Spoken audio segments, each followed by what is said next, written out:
የአማራ ፋኖ ብሔራዊ ንቅናቄ አፋብን ተመራቂዎች እንዲሁም አስመራቂዎች ከፍተኛ አመራሮች እንዲሁም የአማራ ፋኖ ብሔራዊ ንቅናቄ ህዝብ ግንኙነት አርበኛ አስረስ ማረ ባሉበት የአማራ ፋኖ ብሔራዊ ንቅናቄ አፋብን ዘመቻ መምሪያ አውራሪ ባዩ አለባቸው በተገኙበት እንዲሁም የአማራ ፋኖ አጠቃላይ ከሶስቱ መዝ ቴዎድሮስዝ አሳምነውዝ እንዲሁም ሚኒልክዝ በተገኙበት በዛሬው ቀን ይችን ምርቃን ላደላችሁ ፈጣሪ የህዝባችሁን እንባ ለማበስ ረጅም ጊዜ ስትወጡ ስትወርዱ ከርማችሁ እንዲሁም አሰልጣኞቻችሁ ይሄን መከራ ተቋቁመው ከዚህ ያደረሷችሁ በእውነት እጅግ እያመሰገን እንኳን ደስ አላችሁ እንኳን ደስ አለን እንላለን። እንደሚታወቀው ጠላቶቻችን ጠፍተዋን ደቀዋን ሙተዋን እያሉ ሲመጻደቁበት በነበረው እነሱ በተንጣለለ ሜዳ እያሰለጠኑ አማራን ሲጨፈጭፉበት በነበረበት ጊዜ ላይ የመጀመሪያው የአማራ ፋኖ ብሔራዊ ንቅናቄ በተመሰረተበት ማግስት እናንተም በዚህ ደረጃ ላይ ይሄ የመጀመሪያዎቹ ተመራቂ መሆናችሁ ትልቅ ኩራት ታላቅ ደስታ ሊገባችሁ ይቻላል ማለት ነው። የህዝብህን እንባ እንድታብስ ሰምታን ካሁን በፊት ቤተክርስቲያን ቢገባ ቤተክርስቲያኑ ይመታን፣ መስጊድ ቢገባ መስጊድ ይመታን፣ የገባበት ቦታ ቢገባ ይመታን ይል ነበር።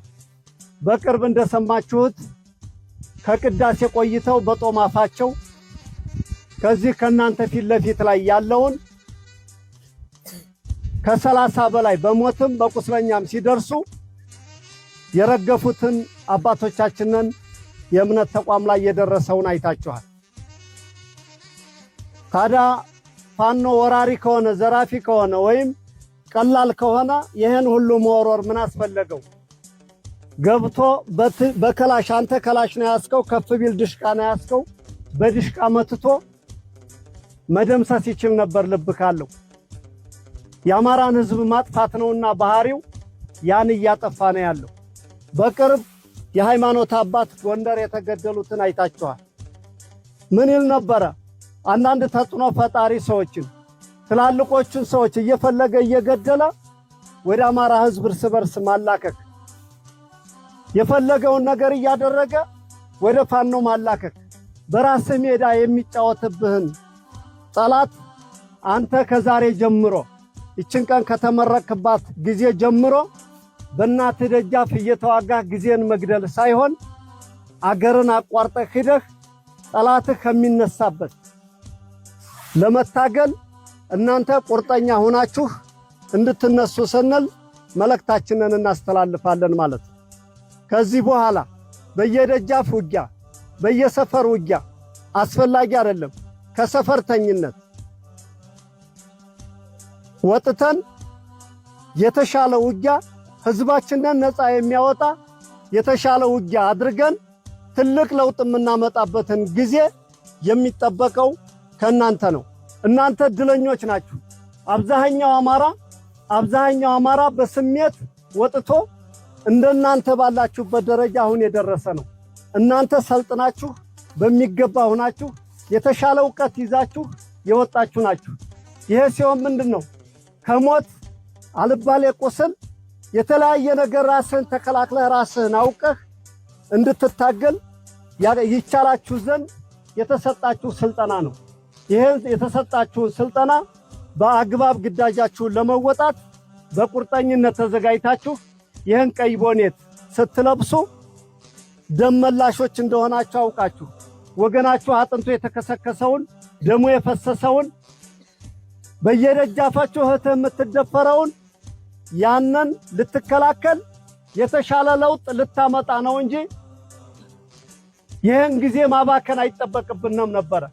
ስለዚህ ከዛሬ ጀምራችሁ የተሰጣችሁን ግዳጅ በብቃት ለመወጣት አደራችሁን እንድትቀበሉ ስል ጥሬን አስተላልፋለሁ። ከዚህ ቀጥዬ በዚህ ትግል ስታግዙና የኖራችሁ ስትወጡ ስትደግሙ በዚህ በኑሮ ውድነት በከበደበት ወቅት ምንም ሳትሰስቱ በውስጥ አዋቂ እያገዛችሁን የኖራችሁ እኛም ድምጣችንን አጥፍተን ሰርተን ከዚህ በመድረሳችን የእናንተ ምስጋና በያላችሁበት ይድረሳችሁ ላለሁኝ። ከዚህ ውጭ ይህን በረሃና ብርድ ውሃጥም መከራ የድሮን የመድፍ ሁሉን ነገር ተቋቁማችሁ ያሰለጠናችሁ አሰልጣኞች በእውነቱ ከዚህ በላይ ነገ ይጠበቅባችኋል። ላቅ ያለ ምስጋና አለኝ። አመሰግናለሁ።